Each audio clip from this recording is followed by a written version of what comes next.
गांव के बाहर एक पुरानी खंडहरनुमा हवेली थी, जिसे लोग साया हवेली के नाम से जानते थे। कहते थे कि वहां रात में अजीब आवाजें आती थी और जो भी वहां गया वह कभी वापस नहीं आया। गांव वाले उसे दरकिनार कर देते थे, लेकिन एक युवा लड़की मीरा ने तय किया कि वह इस रहस्य का सामना करेगी। मीरा का दिल बहुत साहसी था। उसने अपने दोस्तों को बुलाया और कहा, हमें उस हवेली का सच पता लगाना चाहिए। उसके दोस्तों ने उसे मना किया, लेकिन मीरा ने नहीं सुना। एक रात वह अकेले ही हवेली की ओर बढ़ी। हवेली के दरवाजे पर पहुंचते ही मीरा ने महसूस किया कि हवा में कुछ अजीब था। दरवाजा धीरे धीरे खुला और वह अंदर चली गई। अंधेरे में उसे एक पुरानी सीढ़ी दिखाई दी।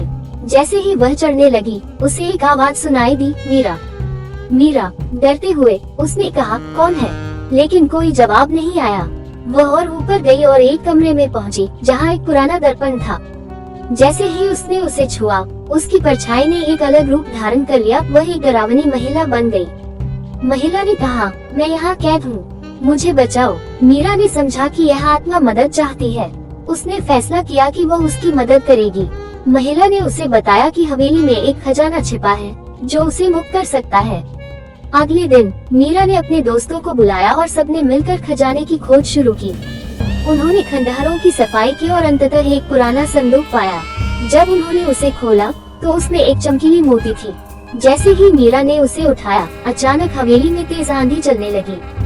सभी ने देखा कि महिला की आत्मा धीरे धीरे प्रकट हो रही थी।